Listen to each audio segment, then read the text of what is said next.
राधे राधे दोस्तों, हरे कृष्णा। कैसे हो आप सब? उम्मीद करती हूँ अच्छे होगे, खुश होगे और बिल्कुल मज़े में होगे, आनंद में होगे। तो जिस दिन व्लॉग एंड किया था ना, उसी दिन यानी कि बुधवार वाले दिन ही ना, शाम के टाइम से ही स्टार्ट कर लिया था व्लॉग। और मेरे पास सुबह दाल चावल बनाए थे ना, तो चावल बच गए थे। तो मैंने सोचा इन्हें ना थोड़ा सा छोक देती हूँ, थोड़ा फ्राई कर लेती हूँ। तो अच्छे लगते हैं ना, थोड़ा मटर वटर डाल दो तो छुके हुए अच्छे लगते हैं। वैसे मैं बॉईल करके बनाती हूँ और डायरेक्ट कुकर में भी बन जाते हैं, पर वही है कि है ना, इसके अंदर से फिर स्टार्च नहीं निकल पाता है। तो पहले मैं बॉईल करके बनाती हूँ और फिर बचते हैं तो फिर मैं उनको है ना ऐसे फ्राई कर लेती हूँ। हर्षित के पापा को है ना पर्सनली बहुत ज़्यादा पसंद है इस तरह के चावल। साथ ही ना रोटी वगैरह सेक ली थी, और शाम का टाइम है और शाम के टाइम में है ना दूध वगैरह हमारे शाम को ही आता है। तो फिर दूध आ गया था तो उसको भी मैं गर्म करने के लिए ना, मतलब दूध आता है ना बाजार से, मार्केट से, तो मैं उसको छानती हूँ पहले, फिर उसके बाद में है ना बॉईल करने के लिए रखते हैं, जिससे कि मलाई वगैरह आती है ना तो वो साफ़ रहे। क्योंकि कई बार ना ऐसे दूध आता है ना, तो आपने देखा होगा कि बाल वाल पड़े रहते हैं या फिर कुछ ऐसे। तो मतलब भैंस के बाल होते होंगे या पता नहीं मुझे, लेकिन है ना मुझे सही नहीं लगता, तो मैं हमेशा है ना छान कर ही है ना फिर यूज़ में लेती हूँ दूध को।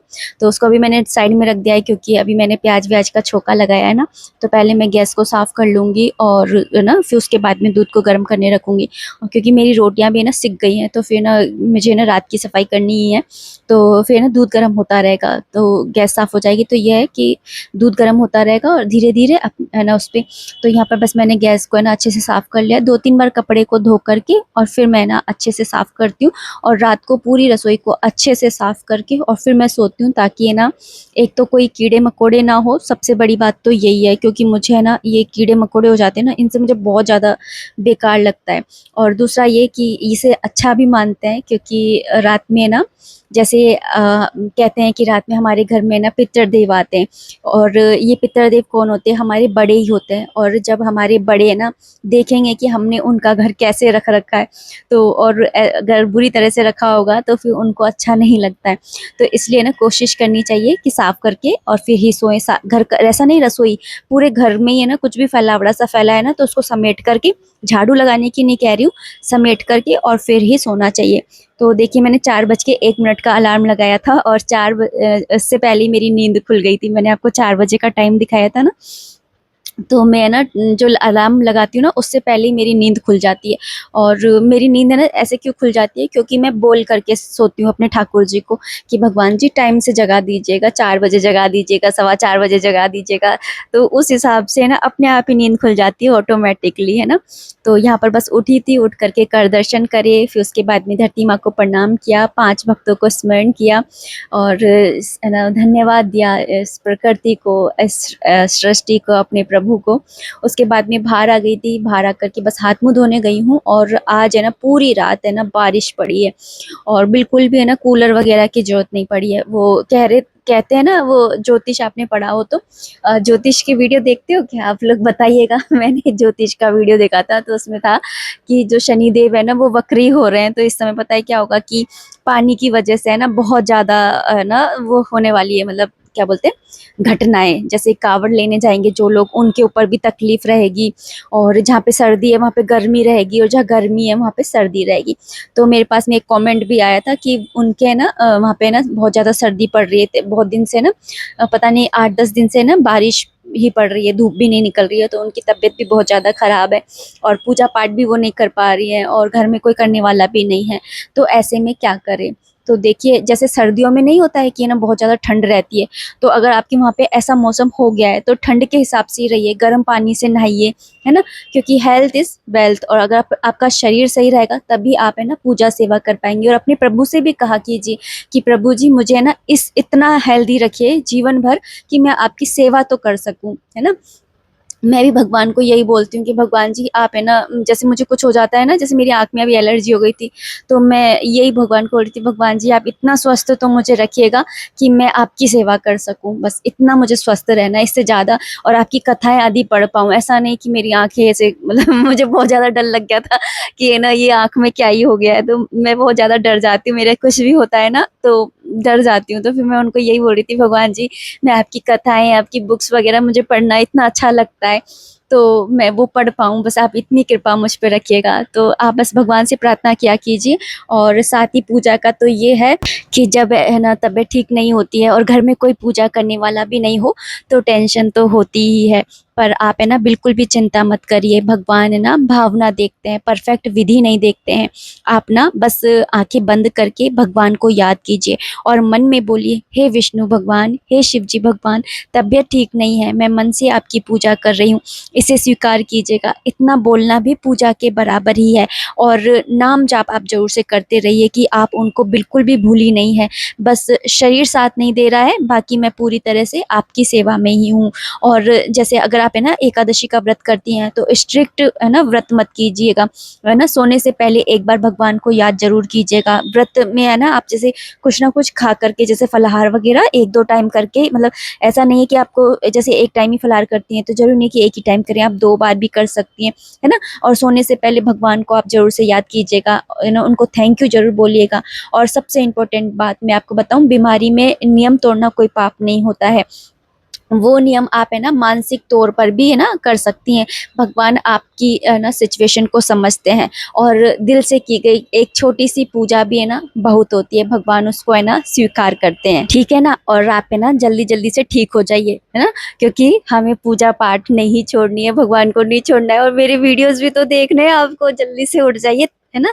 एक अंदर से है ना लाइए कि है ना मोटिवेशन लाइए कि है ना मुझे जल्दी ठीक होना है। जब आप अंदर से ना ये वाला मोटिवेशन लेकर के आएंगे ना तो आप है ना जल्दी से ठीक हो जाएंगे। और जैसे सर्दियों में रहते हैं ना सॉक्स वगैरह पहन करके, वैसे आप है ना रहिए, है ना, घर के अंदर भी, क्योंकि आंगन ठंडा होता है ना तो पैरों के तलवे से ना जल्दी ठंड है ना पकड़ लेती है। किसी किसी का शरीर होता ही है, ठंडा कोटा होता ही है, जैसे मेरा है, मुझे है ना बहुत जल्दी ठंड लग जाती है। तो बस अपना ध्यान रखिए और जल्दी से ठीक हो जाइए, ठीक है ना। अच्छा, एक प्रश्न और आया था कि एकादशी वाले दिन शिवलिंग पर चावल चढ़ा सकते हैं क्या? नहीं, शिवलिंग पर चावल नहीं चढ़ा सकते हैं। इवन आप है ना किसी भी देवी देवता की पूजा करते हैं ना तो है ना चावल का उपयोग आपको नहीं करना चाहिए। कहते हैं कि एकादशी वाले दिन है ना चावलों में है ना पाप है ना वास करते हैं, है ना। जब है ना धरती पर ना सभी लोग एकादशी का व्रत करने लगे और तो है ना पाप है ना भागा भागा विष्णु भगवान के पास गया और उसने कहा कि एकादशी का व्रत करके तो सभी है ना पुण्य वाले बन जाएंगे, तो पाप कहाँ जाएगा। तो तब भगवान विष्णु ने ना पाप पे दया करके कहा कि तुम है ना मेरे सबसे प्रिय भोग चावल के अंदर रहिएगा। लक्ष्मी जी और विष्णु जी का सबसे प्रिय भोग जो होता है ना वो चावल होता है, तो चावल के अंदर है ना आप है ना रहिएगा। इसलिए ना उस दिन एकादशी वाले दिन है ना चावल का त्याग किया जाता है और द्वादशी वाले दिन भगवान को भोग लगा करके और फिर चावल को है ना ग्रहण किया जाता है। इसलिए शिवलिंग पर है ना चावल नहीं चढ़ाए जाते। शिव जी भगवान के आराध्य जो है ना वो भी है ना भगवान विष्णु ही है। जब है ना समुद्र मंथन हुआ था ना तो आपको पता है सबसे पहले विष निकला था, और जब विष निकला ना तो सबने ना शिवजी भगवान को ही याद किया और शिव जी भगवान ने उस विष को है ना हलाहल पी लिया। और जब वो पी रहे थे ना तो उन्हें एकदम से याद आया कि मेरे दिल के अंदर तो है ना, मेरे हृदय में तो है ना विष्णु भगवान का वास है। तो उन्होंने अपने कंठ में ही है ना उस जो विष को है ना वहीं पर ही रोक लिया। तो आपको पता है इसलिए ही उनको है ना नीलकंठधारी कहा जाता है। तो भगवान शिव जी है ना विष्णु भगवान के है ना बहुत बड़े भक्त हैं।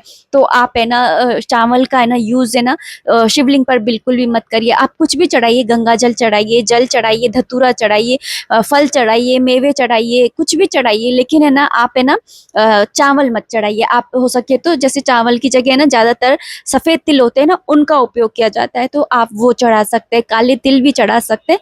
तो ये सारी चीजें आप चढ़ा सकते हैं, लेकिन वो चावल होते हैं ना वो आपको नहीं चढ़ाने चाहिए। और ना क्योंकि सुबह सुबह का समय है इसलिए आप सभी को सुबह सुबह की राधे राधे। और आज क्योंकि गुरुवार है तो मैंने ये पीला पीला सूट पहन लिया है अपना न्यू न्यू। एक मन हुआ कि कहते हैं ना कि उलायती वार होता है, कहीं गुरुवार को पहन लिया तो जल्दी फट नहीं जाए फिर मैंने सोचा कि नहीं है ना गुरुवार को कोई भी नया कपड़ा पहनो तो फिर जल्दी जल्दी नए कपड़े पहनने को मिलते हैं तो ये सोच करके फिर मैंने पहन लिया। और मैंने बोला कि मैं लेकर ही है ना गुरुवार के लिए आई थी, एकादशी वाले दिन भी पहन सकती थी पर मैंने सोचा कि उस दिन फिर शनिवार रहेगा तो इससे अच्छा है कि आज ही पहन लेती हूँ।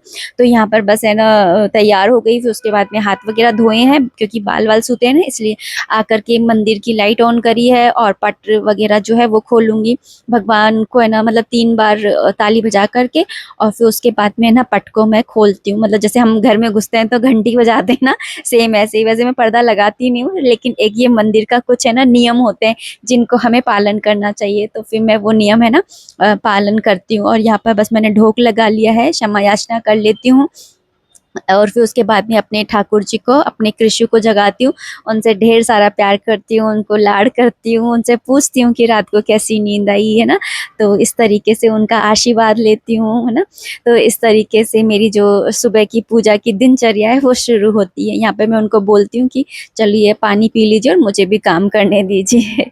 इनसे बातों में लग जाती हूँ ना तो फिर समय का पता ही नहीं चलता है। मेरे पास में एक कमेंट और आया था कि वो अभी बाहर चली गई थी तो उनकी सत्यनारायण भगवान की किताब है ना चूहों ने काट दी। मुझे इस वाली बात पे ना अपनी वो कंबल और अपने सारे है ना थालपोश याद आ गए कि एक बार मेरे पलंग में भी ऐसी चूहिया घुस गई थी और उसने है ना सारे मतलब ब्लैंकेट काट दिया, मेरे जितने भी थालपोश थे, एक तो इतना बड़ा होल कर दिया और एक आसन तो मैं ये बाहर ही निकाल रखा, वो मैं आपको दिखाऊंगी, उसको भी काट दिया। ये चूहिया तो बहुत ही ज्यादा खतरनाक है और सत्यनारायण भगवान की किताब को काट दिया है। तो आप इसके अंदर कोई भी ऐसा मन के अंदर भाव मत लाइएगा कि कुछ बुरा हो गया है, कुछ गलत हो गया है। तो ये तो एक प्राकृतिक घटना है, चूहों ने काट दिया है, क्या ही कर सकते हैं। तो अगर ज्यादा काट दिया है तो आप है ना पुस्तक को है ना विसर्जित कर दीजिए, और अगर थोड़ा सा ही काटा है तो कोई बात नहीं है, आप उसको ठीक करके उसके ऊपर कवर चढ़ा करके उसका यूज कर लीजिए। और अगर ज्यादा काट दिया है तो आप उसको विसर्जित कर दीजिए, ठीक है। और उसके बाद में नई किताब ला करके उसका आप यूज कर लीजिए। मन में कोई बुरा भाव मत लाइएगा, क्योंकि जो चूहिया है ना हर उस प्राणी के अंदर है ना हमें भगवान को है ना देखना चाहिए कि है ना। वो कहते हैं ना कि भगवान ने ना भागवत गीता में भी कहा है कि है ना हर जीव के अंदर ना आप है ना मुझे ही देखिए, हर जीव के अंदर आत्मा के रूप में ना भगवान ही वास करते हैं।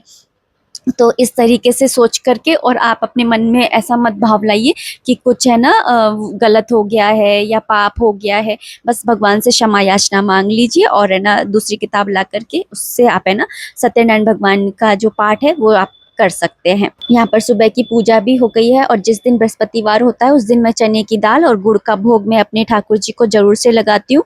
और गुरुवार की कथा भी मैं जरूर से पढ़ती हूँ। और उसके अलावा जैसे मैं आटा वगैरह लगाती हूँ ना, उसमें भी मैं हल्दी, जैसे पीला पीला खाना चाहिए है ना, पीला पीला खाना चाहिए। और जैसे गाय की रोटी होती है वो है ना, पहली मतलब गाय की 2 रोटी होती है स्टार्टिंग की, तो वो पीली बनानी चाहिए हल्दी और है ना चीनी डाल करके। तो इस तरीके से जितने भी रूल्स होते हैं ना वो मैं सारे फॉलो करती हूँ, जिससे कि घर के अंदर है ना बरकत रहे और विष्णु भगवान और लक्ष्मी जी की कृपा बनी रहे। बृहस्पति देव जी जो है वो प्रसन्न रहे। बृहस्पति देव जी है ना सभी ग्रहों में सबसे बड़े ग्रह माने जाते हैं, इसलिए ना उनकी प्रसन्नता के लिए ना हमें ये सारे काम करने चाहिए। पूजा करने के बाद में 6 बज गए थे मेरी पूजा करते करते, और हर्षित का टाइम भी हो गया था, वो 7 बजे निकल जाता है। तो फिर ना मैं आ गई थी, 1 घंटे में आराम से खाना बन जाता है और जल्दी उठ जाओ ना तो सारे काम भी आसानी से तसल्ली से आराम से हो जाते हैं, भागम भाग नहीं होती है। तो यहाँ पर बस मैंने ना रात के टाइम में भिंडी काट धो करके और काट के रख दी थी फ्रिज के अंदर ही। और जब मैं पूजा करने गई थी ना उस समय मैंने फ्रिज में से ना भिंडी को निकाल दिया था, जिससे कि वो नॉर्मल टेम्परेचर पर आ जाए। और यहाँ पर बस है ना मैंने कढ़ाई चढ़ा करके भिंडी को छोक दिया है, दूध निकाल दिए हैं कृषु और हर्षु दोनों के लिए। और यहाँ पर देखिए मैं आटा लगाने वाली हूँ, तो नमक और हल्दी में डाल करके और फिर मैं आटा लगाती हूँ। मैंने एक वीडियो भी बनाया था इसके ऊपर कि गुरुवार को मैं कौन कौन से नियम को है ना फॉलो करती हूँ। और डेली में आप देखते ही हो कि मैं ये सारे नियम है ना सिर्फ कहने के लिए नहीं, मैं खुद भी है ना ये सारे नियमों का है ना पालन करती हूँ। यहाँ पे हल्दी डाली, उसके बाद में आटा डाल दिया। तो आप है ना या तो कुछ पीला पीला बना लीजिए, और अगर जैसे मुझे ऐसा लगता है कि मैं क्या ही पीला पीला बनाऊं तो फिर मैं क्या करती हूँ आटे में थोड़ी सी हल्दी डाल देती हूँ, तो फिर ना पीला ही हो जाती है सारी रोटियां। और ऐसा ज्यादा दिखता नहीं है, पता नहीं चलता किसी को कि कुछ है ना ऐसे कोई कुछ बोले कि क्या क्या ही कर दिया है। तो ऐसा कुछ नहीं है, आराम से है ना आटा ऐसे तरह से लगा लेती हूँ। तो बृहस्पतिवार वाले दिन मेरे पास में ना ये वाला कमेंट आया था कि सुबह वो ना कभी तो जल्दी उठ जाती है और कभी नहीं उठ पाती है, तो और अलार्म भी दूर रख के सारी उन्होंने कर ली है ना, लेकिन कई बार नींद खुल जाती है, कई बार तो अलार्म ही नहीं सुनाई देता, क्योंकि रात को 1-1 बजे तक सोना होता है। तो या तो आप कोशिश किया कीजिए कि कि सुबह जल्दी रात को जल्दी सोइए, तभी आप है ना जल्दी उठ पाएंगी। और या फिर आप है ना अपने प्रभु को बोल करके सोया कीजिए कि भगवान जी मेरी नींद को है ना मतलब इतने बजे खोल दीजिए, जितने बजे भी आपको जगना है उस समय पर। तो आप अगर ऐसे बोल करके सोएंगी ना, एक बार करके देखिएगा, आपका है ना, आप देखना सुबह है ना आपकी अपने आप ऑटोमेटिक आपकी है ना जिस टाइम का आपने बोला है ना उससे पहले ही आपकी आँख खुल जाएगी। तो एक बार ट्राई ज़रूर करके देखिएगा और कमेंट सेक्शन में बताइएगा कि ये आपके ऊपर भी वर्क करा क्या? क्योंकि मेरे ऊपर तो ये वर्क करता है ना? मैं ऐसे करती हूँ। तो और ये देखिए मैं रोटी बना रही हूँ ना, तो इस तरह से बेलते समय ना 2 दाने चीनी के डाल देती हूँ, क्योंकि कहते हैं ना कि पशुओं को है ना ज़्यादा मीठा भी नहीं खिलाना चाहिए, नहीं तो उनको खुजली हो जाती है। तो इसलिए मैं ना 2 दाने ही डालती हूँ, ज़्यादा नहीं डालती हूँ, है ना? बस 2 दाने डाल देती हूँ और पीली रोटी हो ही गई, पीली रोटी और मीठी रोटी, है ना? गायों को, पक्षियों को खिलाना बहुत अच्छा होता है डेली ही। तो मैं इस तरह से बना देती हूँ। और आप देख पा रहे होंगे कि है ना अभी 7 भी नहीं बजे, क्योंकि हर्षित है ना 7 बजे स्कूल के लिए निकलेगा और मेरे सारे काम, ऑलमोस्ट सारे काम हो चुके हैं। यहाँ तक कि है ना हमारी ठाकुर जी की है ना भोग की थाली भी तैयार हो गई है, भिंडी का, और है ना मैं पराठों का ही भोग लगाऊंगी। जो भी सुबह के टाइम में है ना, जो मतलब सुबह के टाइम में नहीं, मेरी तो सेवा पूरे दिन भर ही चलती रहती है, मैं आपको बताऊं। और जो भी हम बनाते हैं ना, तो ना पहले हम अपने ठाकुर जी को भोग लगाते हैं, लेकिन एक टाइम का तो पूरा पूरा नियम है कि भाई दुनिया इधर की उधर हो जाए, ठाकुर जी को भोग लगाना ही। लेकिन इसके अलावा जैसे दिन में ना कभी आमरस बना लिया या सत्तू बना लिया या फिर कुछ बना लिया है ना, तो फिर हम है ना अपने उनको भोग भी उस चीज़ का भी हम भोग लगाते हैं। यहाँ पर बस मैं भोग लगाने के लिए आ गई थी, थोड़ा सा अपने हाथों से खिला देती हूँ और उसके बाद में है ना फिर उनको बोल आती हूँ कि आप धीरे धीरे खाइए। मैं हर्षित को है ना स्कूल के लिए छोड़ आती हूँ, मतलब छोड़ आती हूँ। जाते हुए एक इंसान की ना पीठ जरूर देखनी चाहिए, ऐसे कहा जाता है, और आते हुए इंसान का मुख देखना शुभ माना जाता है। तो बस यहाँ पर हर्षित भी चला गया था और उसके बाद में मैं छत पर ही थोड़ी देर टहलने लग गई थी, क्योंकि मौसम मौसम इतना अच्छा हो रहा था ना, मैं आपको क्या बताऊं। पूरी रात बारिश होने के बाद में सुबह के टाइम में इतना अच्छा ये ठंडा ठंडा मौसम हो रखा था कि क्या ही बता। तो यहीं छत पर ही है ना थोड़ा सा टहलने लग गई थी। और अब है ना इस वीडियो को भी मैं ना इतना ही रखना चाहूँगी। उम्मीद करती हूँ वीडियो पसंद आई होगी। अगर आई है तो प्लीज़ लाइक कर दीजिएगा। कोई भी कमेंट है, कोई भी सजेशन है, आप कमेंट बॉक्स के थ्रू मुझे कर सकते हैं। और है ना कमेंट सेक्शन में है ना राधे राधे आप ज़रूर से लिख दीजिएगा। राधे राधे, हरे कृष्णा।